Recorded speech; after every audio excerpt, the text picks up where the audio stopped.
Welcome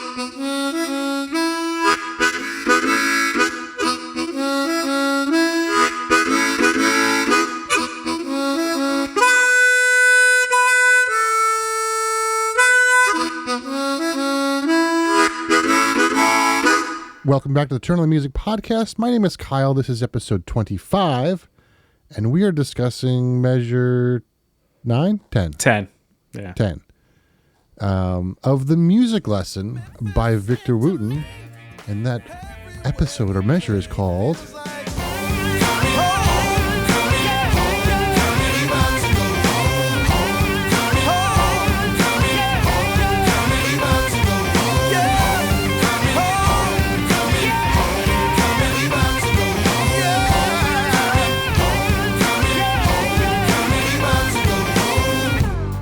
Homecoming. This is Robert Randolph and the Family Band. Little Homecoming. That's too funny. All right, anyway, sorry. We'll bring you back in the camera there. That's all right. So yeah, this is episode 25, measure 10 of the Spirit of Music, rather. I think I said the music lesson, but the Spirit of Music by Victor Wooten, and the episode is Homecoming. But to discuss that, we have CJ here again. How are you, sir? Doing all right. I'm getting through the week. That's good. That is good. It has been a week. You're telling me. Yeah. The mosquito just flew by again. Squirrel.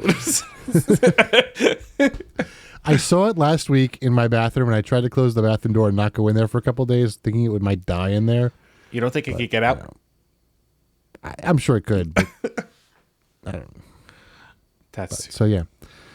So anyway, how's your week going? Other than it's going. No, it's 2 long days because I had to stay a little bit later. Whatever. It is what it is. But it's just I took off tomorrow. We're recording on a Thursday night, and I took off the next day. I took off on the Friday. So when this comes out, that past Friday, it's my wife's birthday. So we're gonna take the day and celebrate. Nice. Yeah, it'll be nice. So how about yourself? Surviving. Just trying to survive. I don't want to adult anymore. I don't either. I just want to retire.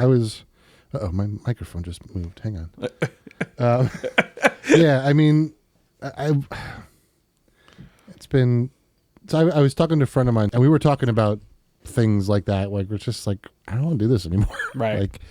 And I follow this guy on YouTube. His name is Kalle Flodin. Or Floden. He's Swedish, and he was a marketing guy or a videographer or something. He was working in Stockholm, and one day he's like, I'm done. And he bought this house in the forest, and he lives in the forest and does YouTube videos. Like, that's all he does. It's like, but I mean, there's a lot that goes into that. It's chopping the wood and growing your own food and all this stuff. So is that is that what the channel is about? Is him doing just living off the land? It's him doing all that stuff and just talking about life and how how meditation's helped him and how his life has changed by doing all of this. But some of it's the homesteading stuff. It's the growing the food and chopping the wood and walking through the forest and that sort of thing.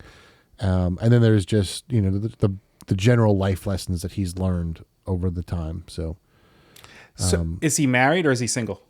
So he's got a girlfriend now. I think they're engaged. Okay. But he actually met her while doing this that's cool. Thing. So she's like on board with it. Yeah, she's on board with it. Yeah. That's very cool. So, but I find a lot of those things recently. Those, I want to live in the forest kind of people. And of course, YouTube serves them up to me. So it's obviously it's which is kind of funny that you want to live in the forest, but I'm going to put this all on YouTube. Yeah. If I was going to live in the forest, I don't want to put myself on YouTube. I don't know that I would want to do that, but it's like, I understand he's doing it for monetary purposes, right? And he's probably making good money doing it, which is cool. I mean, it's like there's a guy who bought an old ghost town or whatever out west, and yes, I've seen him too. Yeah, I haven't watched. I want to watch some of them, a little bit more of them, but I think it's very interesting. He's really trying to bring it up, but he's living there. He bought it for nothing. He's living there, which is it's cool. It's a little freaky because you know what can happen, but it's cool that he was willing to do that. I think if I was at a different point in my life, it would be. I mean, with a wife and a kid, it's a little hard to do that Right, stuff yeah. unless they're on board with it. That's a different story. Exactly. You know. Yeah. You just have 3 dogs that you'd have to argue with. Yep. And they'll do what I tell them to do anyway. So That's true. Go fetch dinner. I got the hunter over there. She'll catch me rabbits and squirrels and stuff. So Do you have a pig to find truffles? not yet, That would be interesting. but I could. Yeah. And your neighbor has chickens. Just steal one of their chickens. You can have your eggs. Yep. Be good. Yeah. That's all I need. What happened to my chicken? I have no idea. Well, it's funny because she lost the chicken over the summer, and I'm pretty sure a hawk stole it. Really? Yeah. Wow. I mean, I'm not shocked that a hawk stole it because I know they can do it. It's more of the fact that it happened. Yeah. I mean, I saw a hawk in her backyard one day, and I walked out, and it just flew. It was sitting in a tree, like looking at the chickens, and I was like, "Yeah, that's probably what happened." you know, it stinks that it happened to them, but I would have loved to seen that. Oh, me too. It would have been. I would have had my camera out and everything. In fact, if I didn't scare the hawk away and I saw it first, I probably would have grabbed the camera just to see what happened. It's funny. I saw a hawk on the way home today. Like, their wingspan is ridiculous, and the fact that they can kind coast. of hawk it is. I'm sorry. Depending on the kind of hawk it is, and the fact that they can like coast without having to flap their wings for. This guy coasted for a while. You know, it was impressive. you might have seen a turkey vulture. Turkey vultures do that a lot. This wasn't a turkey They'll version. just kind of soar. And, Yeah, no, this is definitely a hawk because when it flew, I saw the colors of it. Gotcha. Yeah. Okay. Yeah, turkey vultures. So It's like we an have a ox- lot of turkey vultures here. I've got like 3 or 4 of them that circle all the time. And where I used to live, there was a wooded area nearby, and like I'd go outside, there'd be 30 or 40 of them just circling around. So it's creepy. So they're turkey vultures. Do we eat them for Thanksgiving? No, you don't want to do that. Are they delicious? I doubt that. I'm sure. No, yeah. Yeah. What are you listening to? Are you listening to any music? Well, the manhunt is over as of yesterday. So we started getting back into some music. Let me pull up while I've got this. It's just amazing that like what can engross you and take you in. Like, and I'm not talking about you. I'm just saying people in general, like how something can just grab you and take you in. Like when we were talking for the past 2 weeks, all you talked about was this manhunt. But the problem is I took that and I started talking to people at work about it. Like it becomes this thing. It's just like, are you serious? Yep. Yeah. No. Yep. And I realized at work that I can go most of my office with my AirPods still connected to my laptop. So I'd have everything going, both live streams, the police scanners. And what killed me was they caught him at 8:16 yesterday in the morning, and I didn't have my AirPods in yet, monitoring the scanner, so I missed the whole thing. Oh no! And at 9:30, I came and refreshed and went, "Oh my god, it's caught!" So yeah. I don't know why this song popped into my head today, but it did. This is a song by the Government Mule, which has got Warren Haynes as the lead singer, and it's got Les Claypool on the vocals as well and bass. This is called Greasy Granny's Go for Gravy.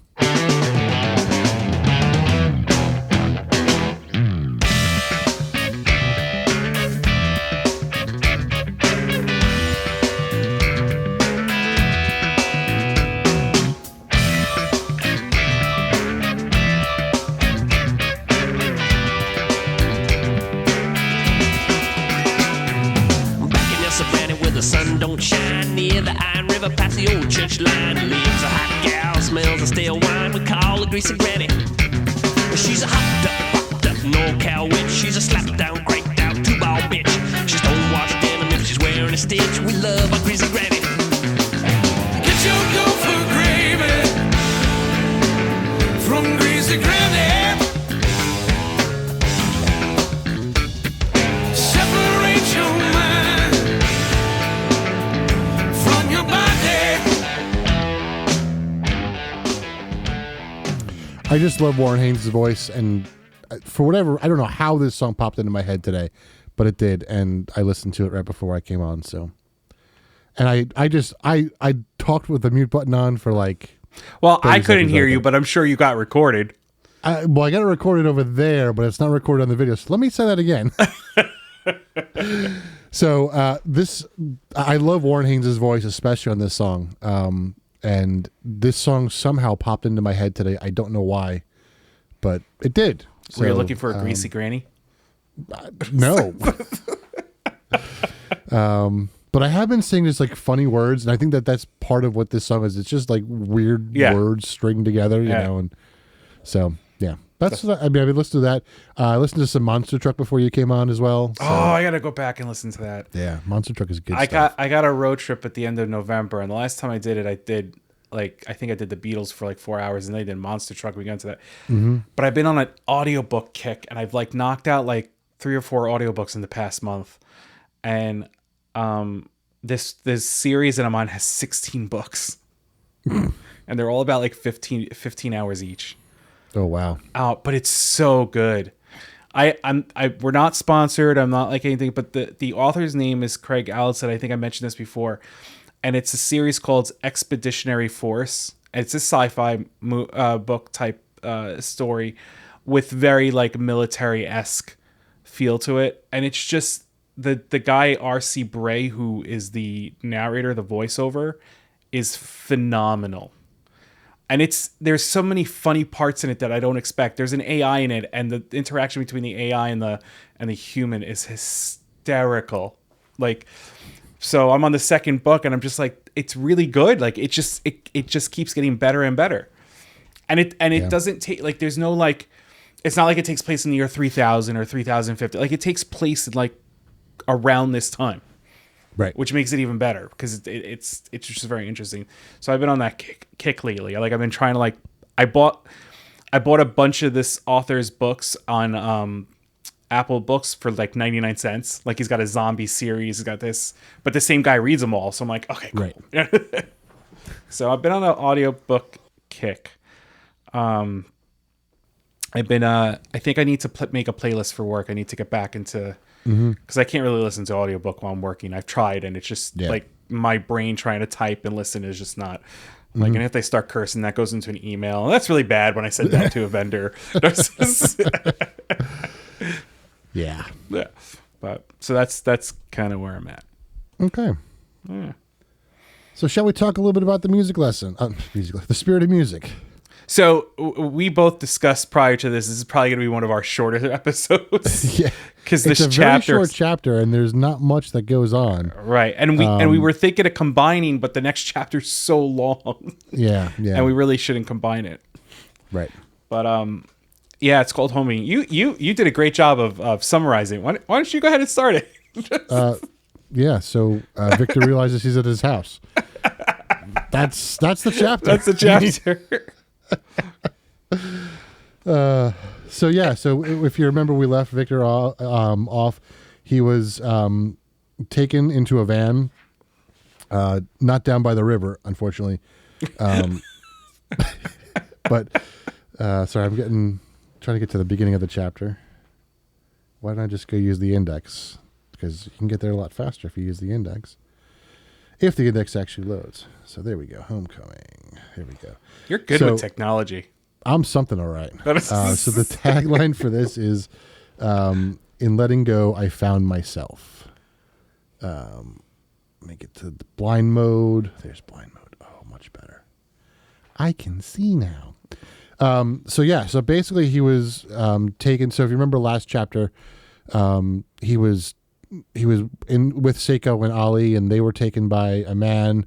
They were actually approached by the man in headphones, and there was a part where they almost got taken by the man in the headphones, and then a van pulled up, and sorry, my microphone keeps falling. Let's try that. Microphone keeps falling on your head. Yeah. Does that work? Microphone keeps falling. And then this van came up and grabbed Seiko and Ali, and they disappeared, and he kind of had to deal with that, trauma.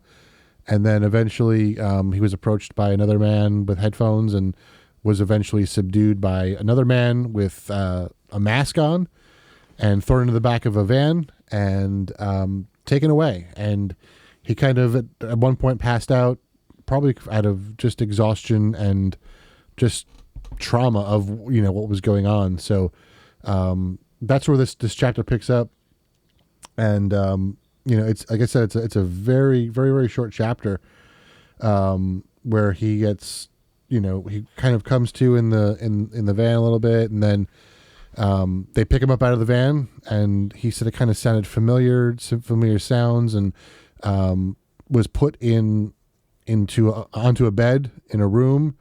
And he said at one point he even hummed a note and that he knew was G, and his mattress vibrated, and he knew that he was probably in his own house at this point.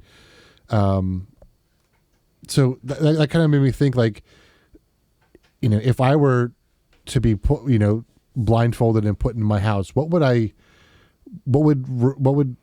do to figure out where I was? Like, is there something at my house that happens, or whatever? I can't think of any sound or thing that would. But I've only been here less than 2 years, so I don't know that I know the house that well enough yet. That's a tough one. Like, for me, I'm big on layout. Like, I think if I was roaming the house in the dark, I'd be okay. Yeah, but you're talking more of. I'm talking like based upon what he did. Right. Yeah. That's a good question. Yeah, because at this point he couldn't move, he couldn't stand up, he was too weak to move. So you're saying, it's like, yeah.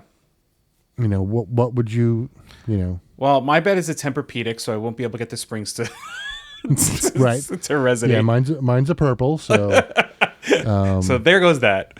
Yeah. That's a good question. I think I'd be able to feel the headboard, and the CPAP machine. That's too funny. That's true. You would, yeah. Yep.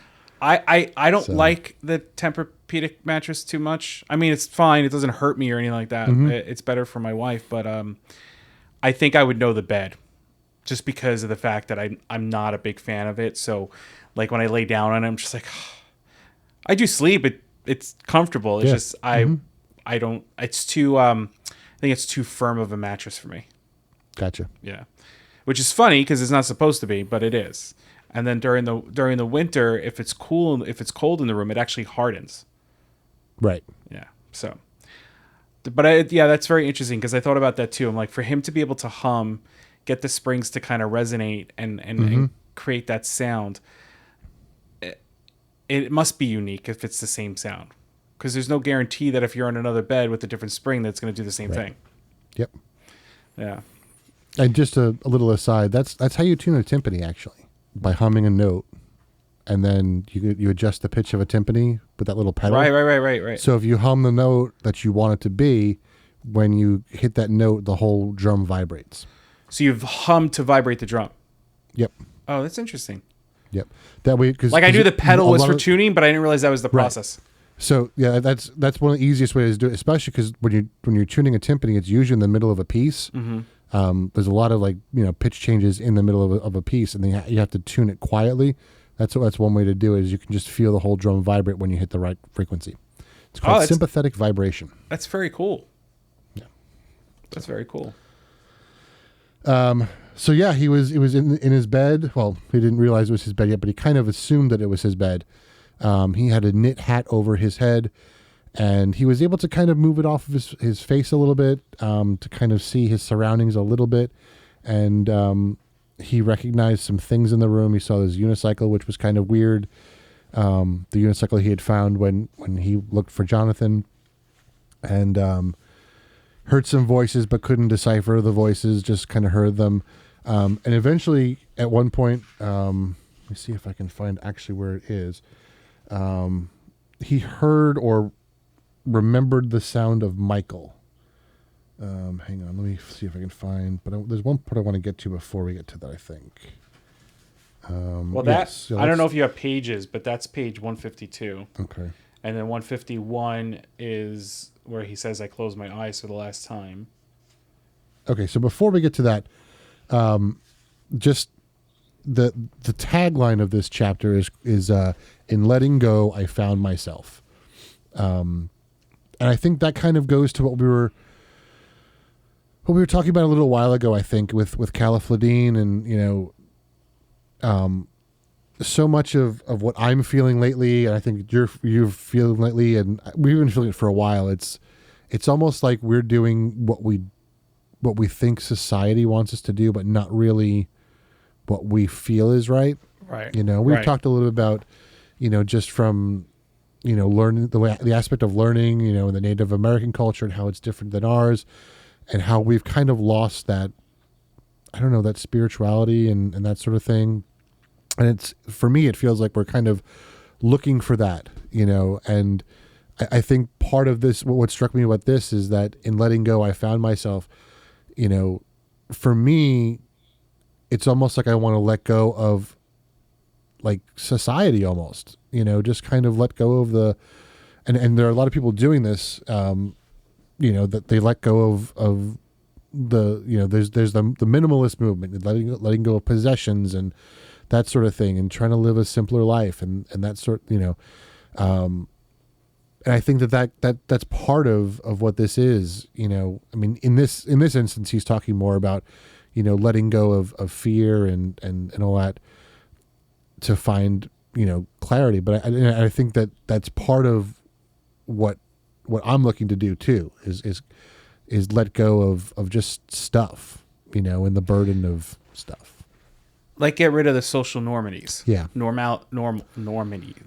Yeah. Right? Mm-hmm. Normals, whatever.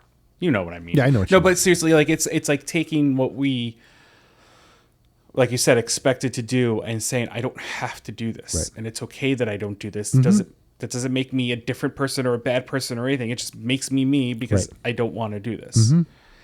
But it's hard to do because you get put into this. Like, if you really think about it, I think about this more often than I probably talk about. You're living in a house, right? But in order for you to live in that house, you're working 5 days a week.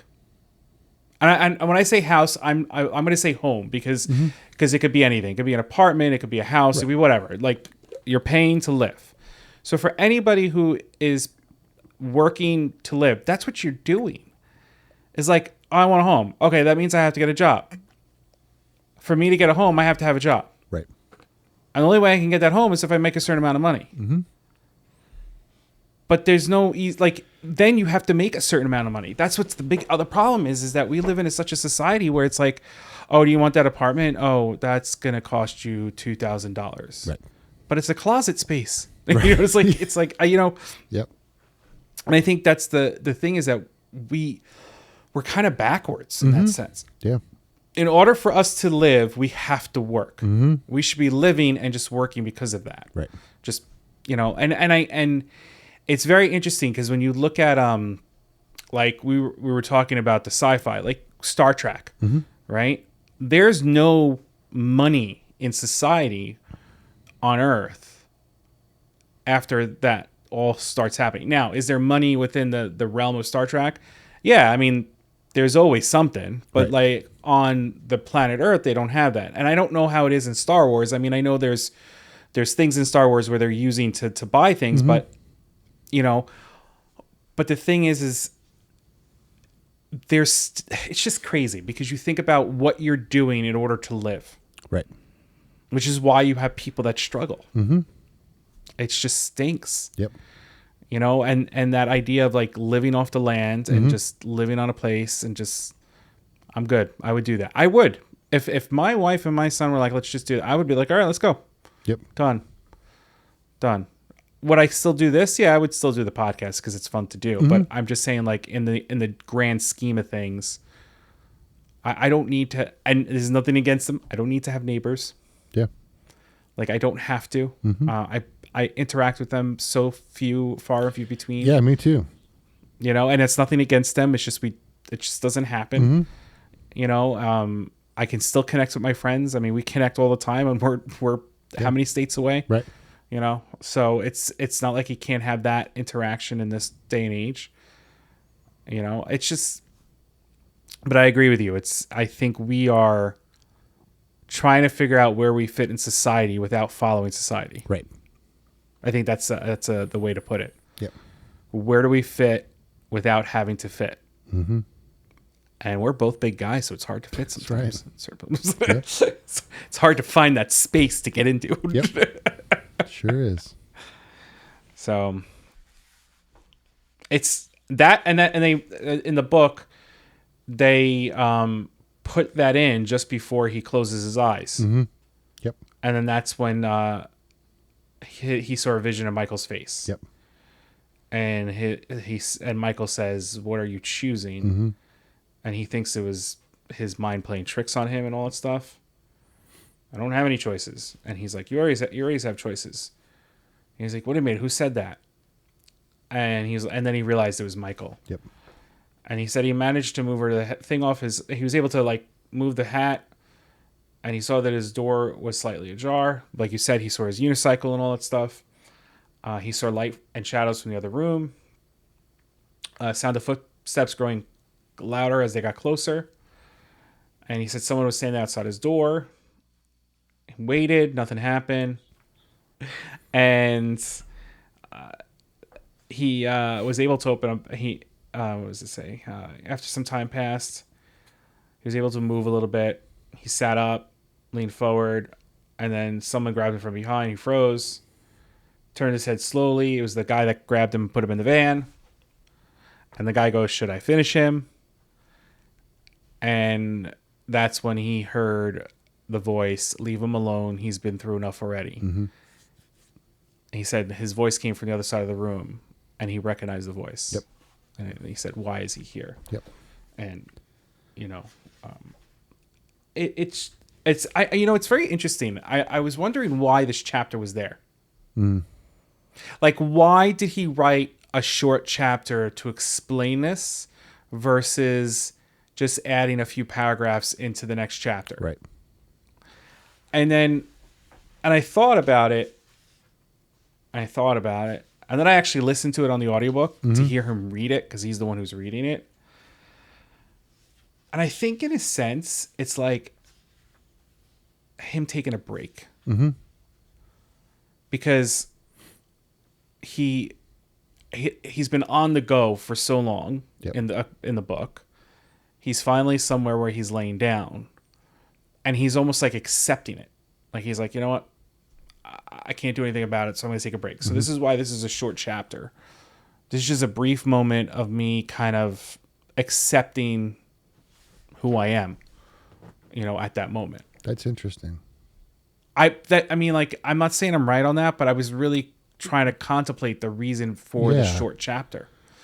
And I guess if you think about it, like, the book as a whole could, it's an audiobook too, so you can think about it as the whole book being kind of an album or a concert even, and you have, typically when you see a show, like a Victor show or a Bella Fleck, the Flecktone show, the way they design the show is that it starts out, and it kind of builds and builds and builds, and then you hit intermission and there's a break. This is kind of like the intermission, and then it's going to kind of start up again. Right. And build up again. Exactly.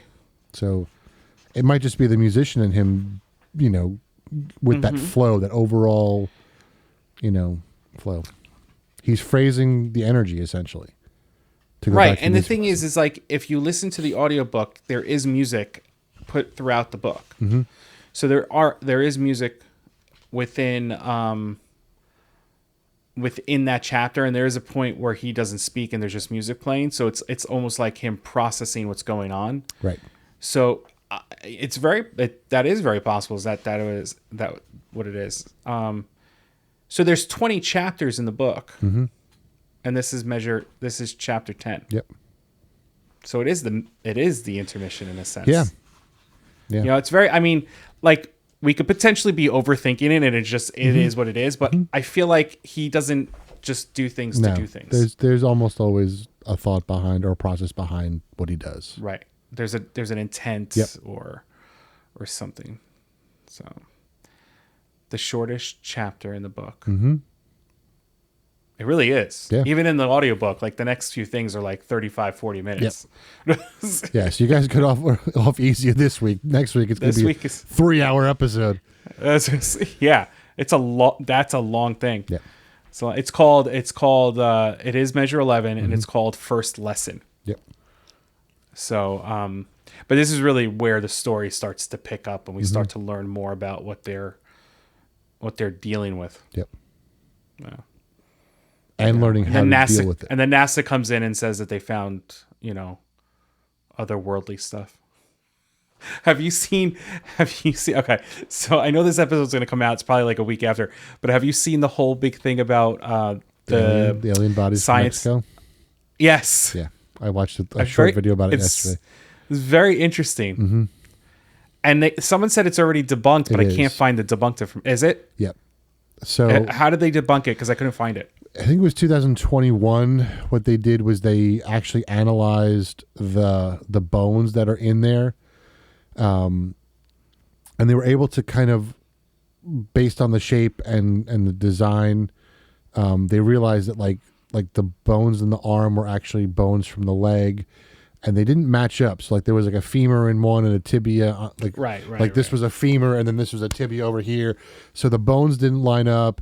And then they looked at the fingers, and the fingers were just bones that were sawed off, and they weren't even sawed off in the same direction, and they didn't line up properly. So it was a made alien. Yeah, pretty much. Well, and I didn't go and like, oh, that's really cool. I did a little reading, and the guy that brought it up, the scientist or archaeologist brought it up, he's brought up a lot of claims. Yep. And every one of them has been debunked. Yeah. So it was just inevitable that this one was going to be. It was just funny. Yep. Yeah. It was so funny. I actually watched the video about it last night. So yeah. I don't have anything else. Yeah, I don't either. This is a nice short episode. Mm-hmm. You can listen to it for a few, take a breath, and then get ready. Yeah. Be an easy one to edit. Be an easy one to edit. 3 hours later. Yeah. So, same thing as always. Every Friday and Sunday, we are on Twitch. Kyle goes live on Fridays at 8 o'clock. We go live on Sundays at 7:30. We've been playing the music of Victor Wooten. Past couple of weeks, we've played the music of Jimmy Buffett because he passed. And we're hoping that we don't have to do this again, because there's been a few of them over the past couple of months. Mm-hmm. Every Tuesday, these episodes drops, and we're very thankful for those who have been listening. We have officially hit, as we're recording this, 3,000 downloads of the podcast overall. So thank you to everyone who's been doing so and listening. Every Monday on YouTube, Kyle does put some video up of these. So basically, it's a video version of the podcast. So those who are listening, if you want to see the antics that happen on the camera, go check it out. They come out a few weeks after. On Fridays, Kyle puts up the shorts on YouTube, and they're pretty funny. Some of them. Some of them are. Some of them are just you hit your head and go, oh my gosh. But some of them are pretty funny. And then just check out our link tree in the show notes, and you'll get a whole bunch of other stuff. Our Twitter, or I should say X, our Instagram, our Discord, which we'd love to chat with you on Discord, so please join us there, and all that other good stuff. I got nothing else. Me neither. Thank you for listening. Yeah, let's call it an early day, a night, whatever, and we'll see you guys next week. See ya. Thank you for listening to the Turn on the Music podcast. We hope that you join us next week. Click on the link tree in our show notes to follow us on Twitter and Instagram. You can also subscribe to our Twitch and YouTube channel. If you would like to continue the conversation, join us on our Discord. If you like what you heard, please share it with a friend. And if you really want to help us promote the show, head over to Apple Podcasts or the podcast service of your choice and give us a 5-star rating. Remember, always share the music.